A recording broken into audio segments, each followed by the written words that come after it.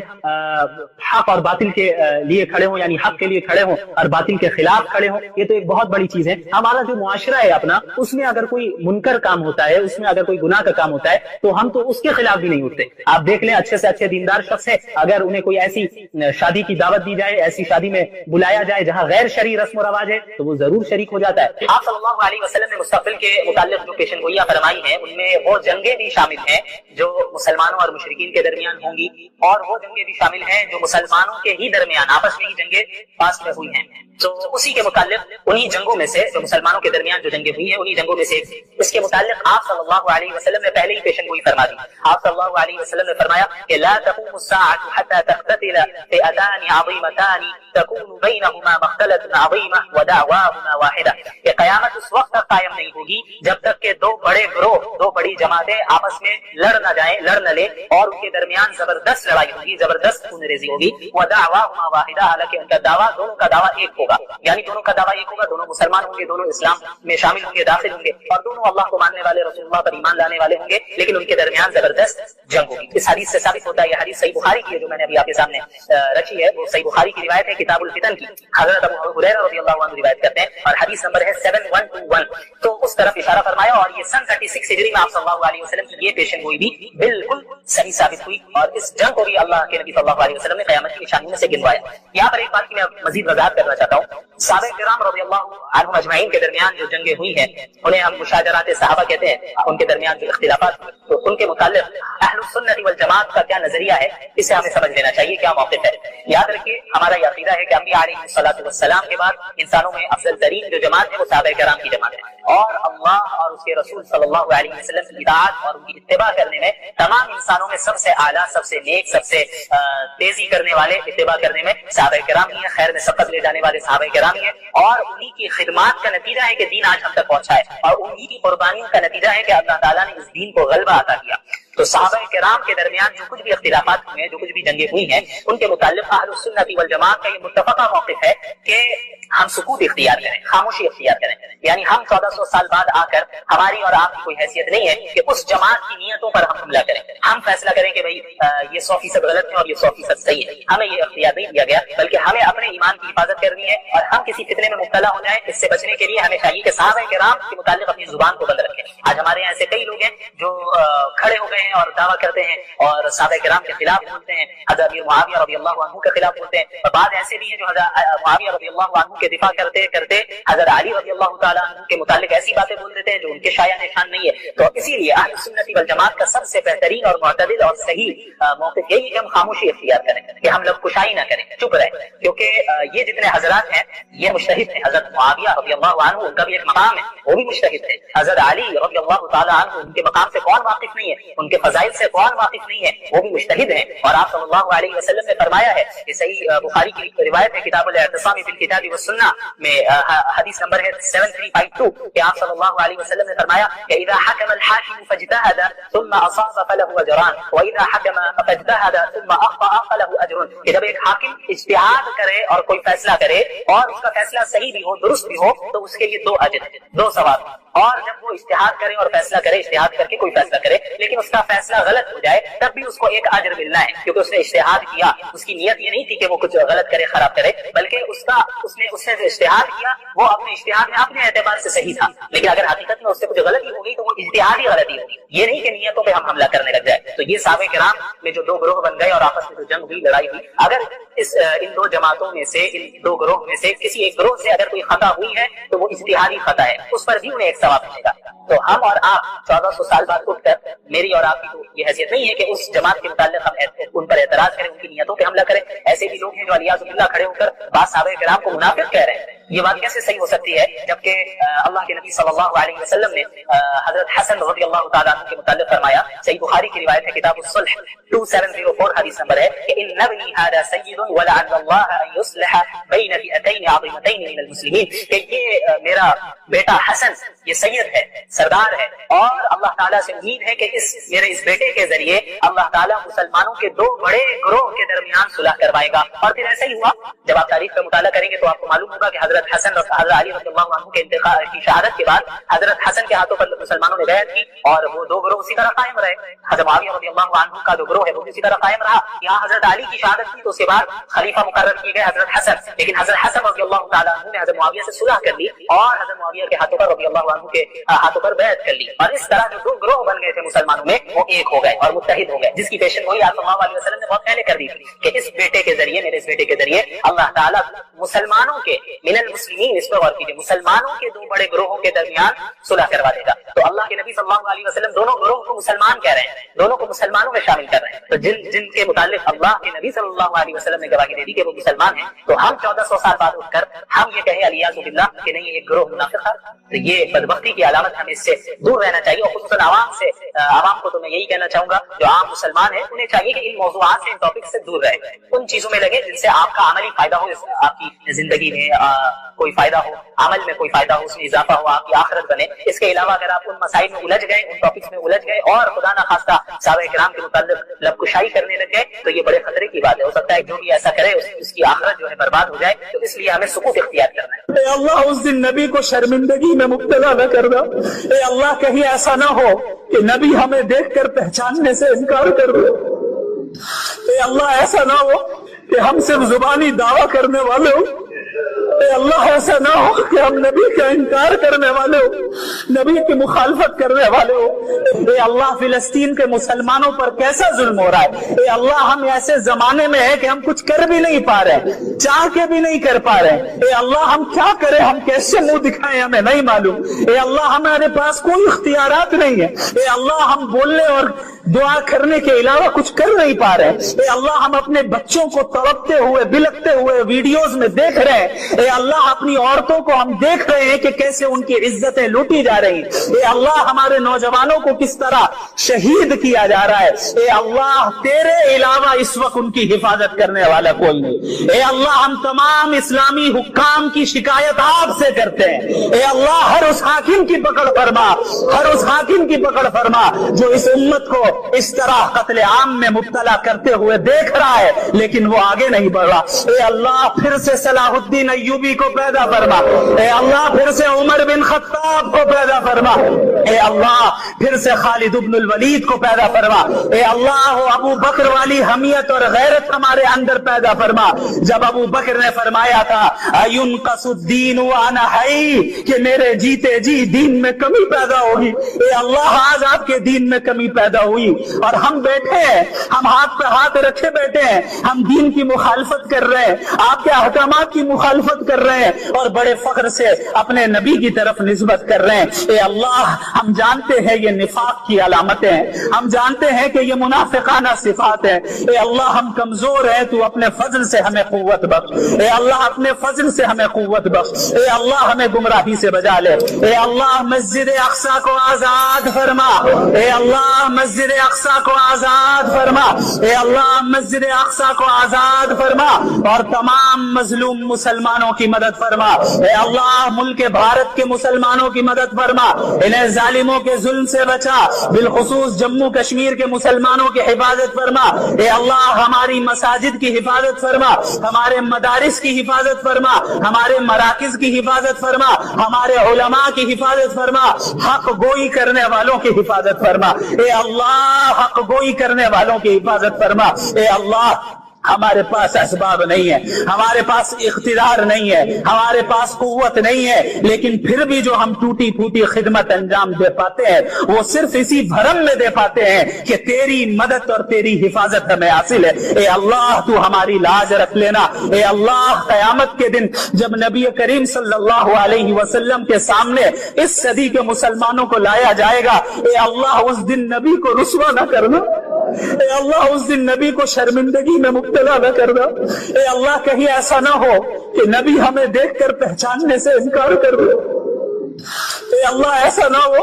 کہ ہم صرف زبانی دعویٰ کرنے والے ہوں، اے اللہ ایسا نہ ہو کہ ہم نبی کا انکار کرنے والے ہو، نبی کی مخالفت کرنے والے ہو۔ اے اللہ ہم مجرم آج آپ کے دربار میں اپنے جرم کا اعتراف کرتے ہیں۔ اے اللہ تو نے تو فرمایا ہے کہ لو بلغت ذنوبک عنان السماء، کہ اگرچہ تیرے گناہ آسمانوں تک پہنچ جائے لیکن تو سچے دل سے ہماری طرف رجوع کر لے اور توبہ و استغفار کرے، میں تمام گناہوں کو بخشنے والا ہوں اور مجھے کوئی پرواہ نہیں۔ اے اللہ ہمارے تمام گناہوں کو معاف فرما، ہمیں تو جذبہ عطا فرما، دین پر چلنے کی توفیق عطا فرما۔ اے اللہ ہمیں موت سے پہلے اس اسلام کا عروج دوبارہ دکھا دے۔ اے اللہ موت سے پہلے اس اسلام کا عروج دوبارہ دکھا دے۔ اے اللہ اب آنکھیں ترس رہی ہے، اب آنکھیں ترس رہی ہے اس اسلام کو عروج پر دیکھنے کے لیے۔ علماء اسلام کی تو حفاظت فرما جو اس دین کی خدمات کو انجام دے رہے ہیں اور اس دین کی ترقی اور عروج پر اس دین کو لے جانے کی کوششیں کر رہے ہیں۔ اے اللہ ہمارے بچوں کی نسلوں کی حفاظت فرما، ہمارے بچوں کو ایمان سے محروم نہ کر، ہمارے بچوں اور ہماری نسلوں میں ایمان اور ہدایت عام فرما دے، ہم سب کو ہدایت اور ایمان کو پھیلانے کا ذریعہ اور سبب بنا دے۔ اے اللہ ہم قیامت کے دن کی ہولناکیوں سے پناہ چاہتے ہیں، اے اللہ قبر کے عذاب سے پناہ چاہتے ہیں، اے اللہ زندگی اور موت کے فتنوں سے پناہ چاہتے ہیں، اے اللہ ہم دجالی فتنوں سے پناہ چاہتے ہیں۔ اے اللہ ہمیں حق بنا کر دکھا اور اس کی اتباع کرنے کی توفیق عطا فرما، اور باطل بنا کر دکھا اور اس سے اجتناب کرنے کی توفیق عطا فرما۔ اے اللہ ہم سے ہدایت نہ سلب کر لینا، ہمارے اعمال کے نتیجے میں ہماری پکڑ نہ فرما دینا، بلکہ تو ہماری مغفرت فرما اور ہمیں جہنم کی آگ سے نجات عطا فرما۔ اللہم اجرنا من النار، اللہم اجرنا من النار، اللهم اجرنا من النار وادخلنا الجنة مع الابرار، وادخلنا الجنة مع الابرار، وادخلنا الجنة مع الابرار يا عزيز يا غفار۔ سبحان ربك رب العزة عما يصفون وسلام على المرسلين والحمد لله رب العالمين۔ آپ صلی اللہ علیہ وسلم نے مستقبل کے متعلق جو پیشن گوئیاں فرمائی ہیں ان میں وہ جنگیں بھی شامل ہیں جو مسلمانوں اور مشرکین کے درمیان ہوں گی،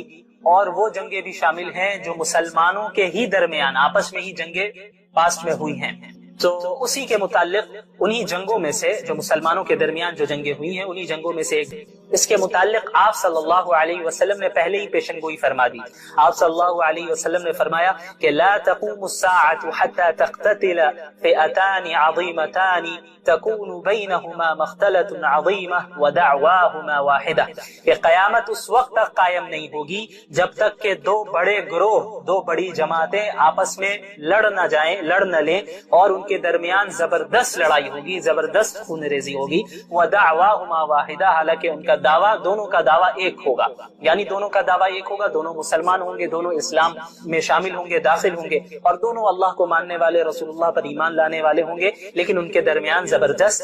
جنگ ہوگی۔ اس حدیث سے ثابت ہوتا ہے، یہ حدیث صحیح بخاری کی ہے جو میں نے ابھی آپ کے سامنے رکھی ہے، وہ صحیح بخاری کی روایت ہے کتاب الفتن کی۔